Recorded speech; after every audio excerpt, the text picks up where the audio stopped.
He had a career high 38 points. It wasn't a win, but let's talk about his development over the last couple of weeks. Yeah, first with Brandon Goodwin not here and Charlie Brown not here gives him an opportunity. So he was thrown into the starting lineup today, and you saw tonight he got the hot hand early. So his teammates did a really good job continuing to get him the basketball. So from my side, again, he played a ton of minutes. He played 46 minutes. Obviously, that was including overtime. But again, I thought some of the shots he was making, you could tell he was in the zone, shooting them off the backboard with a hand in his face. After timeout plays, he was executing. So again, give him credit. He's been staying in the gym. He's been staying ready. He was prepared. He got his opportunity, and he played really well tonight. Speaking of Brandon Goodwin, can you talk about how special he is as a two-way player, being able to go to the Hawks and contribute the way he has, and then switch gears when he needs to and lead here as well? Yeah, so obviously we're really proud from the College Park side, coaching staff, front office, all his teammates here.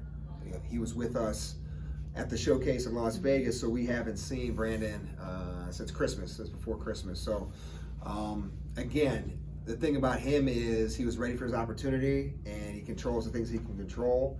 And you can hear him, especially in interviews, his energy, his focus, what he brings to the team, his maturity. Those are all things that check the box that separate him.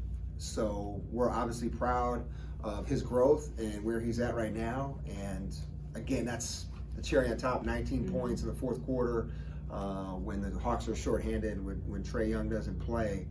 He steps up. But I think, again, his preparation, him being ready, and you can kind of tell, too, his focus. They make the Jeff Teague trade. So he could have went another direction, but he stayed ready for his opportunity. And the key word he keeps saying is energy. And, we saw that last game in the postgame interview. Yeah. So, no, we're all proud of the success he's having. And from my perspective, I've been telling people from the beginning of the season with me, I told Brandon, I don't want to see him here. I think I'm doing my job, he's doing his job, he's with the Hawks. So the two-way is an extension of their team, and he's been called upon, and he'll be ready and continue to be ready.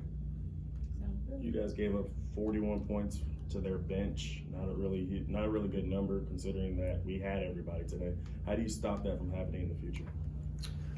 Well, Rousey came in the game. He had 22 points at halftime. The last game they played against Canton, he leads the G League in three-point percentage. So, it's the G League. It's a short season, but I'm assuming he's probably the number one bench scorer in the league. I thought we did a good job early slowing him down. He hit a couple tough ones. So, obviously we want to outscore their bench, but they did a good job. Kaiser's usually a starter. He came off their bench, brought them energy, had a couple really big offensive rebounds down the stretch. We mentioned Rousey, and then for our guys, again, we couldn't get that secondary guy going. Nick was good in some spurts, but we just couldn't get a couple more guys to contribute tonight. Do you feel like you guys were playing not to lose more than playing to win after that 24? Yeah, 100%. And we tell the guys in the locker room at halftime, we told them after the game, and again, it sounds cliche, it sounds coaches speak, we're up 20 at halftime. They say, listen, it's 0-0, we need to win the third. We're not looking at the scoreboard. So they won the third by 5. That being said, we're up 15 going into the fourth. But there's no surprises. We know what that team's made of. We know they're in a division. This is the third time playing them. Obviously, their coaching staff, their roster, we knew they wouldn't quit. So for whatever reason, I think our team, we take our foot off the gas. Offensively, the plays we made in the first half and sharing the basketball and the looks we got, we didn't get in the second half. It starts, less passing, more dribbling, and then defensively, again, getting key stops, getting key rebounds, defending without fouling down the stretch. It's just a perfect storm, and it unraveled in their favor.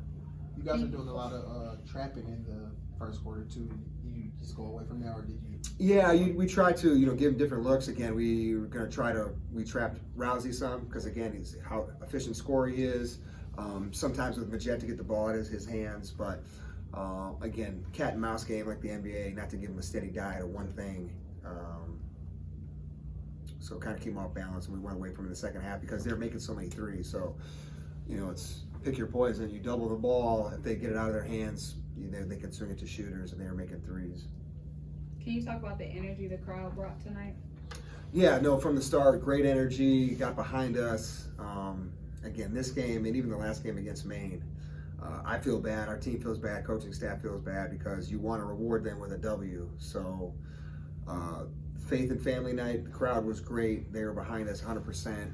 Great Friday night crowd. Hope to see them when we get back from this road trip. And again, so disappointing we didn't come through W's, but at the same time, I think they're seeing a really entertaining product and guys that give 100% and great entertainment dollar and something you can bring your family to. Coach, keep going. How do you stop, or how can you prevent losing a 24-point lead like the Skyhawks lost? I mean, we were up 24 points at one point in the game, and the lead just evaporated, turned into an overtime game, and then just still resulted in a loss. I mean, how can you, I guess, refocus and tell them to shake it off or not to let that happen again in the future? Yeah, I mean, if you know the answer, I'd love to hear it. Again, we have a lead, and it's the little things that continue to add up. It's taking possessions off. It's not valuing the basketball. It's fourth quarter. My thing I told the team is we got to be hungrier than they are. So they were hungry, and then again the momentum shifts. Couple whistles, end the clock, gives them that momentum. They get to the free throw line. Offensively, again we start. We talk about playing not to lose instead of just continuing to play and run what we run and continue to win. So yeah, it's unfortunate, but in the G League, no league is safe. And you're on both sides. We played at Westchester, down 20 and turned around and won it. So again, give them all the credit in the world. I don't think it's so much what we did and do; it's what they did. They came out, made tough shots, continued to compete, and especially like in the fourth quarter.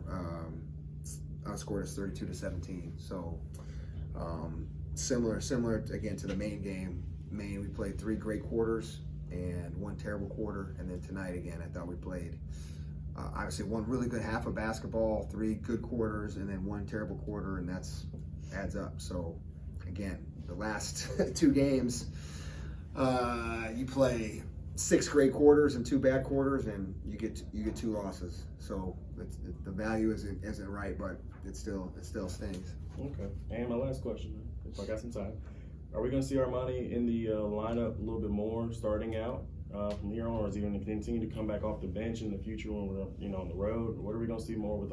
Yeah, no, I think as long as Cat Barber's coming back from an injury, so Cat's coming off the bench on a minute restriction, and again, if our 2-way guys aren't with us, Charlie and Brandon, then Armani would continue to be in the starting lineup.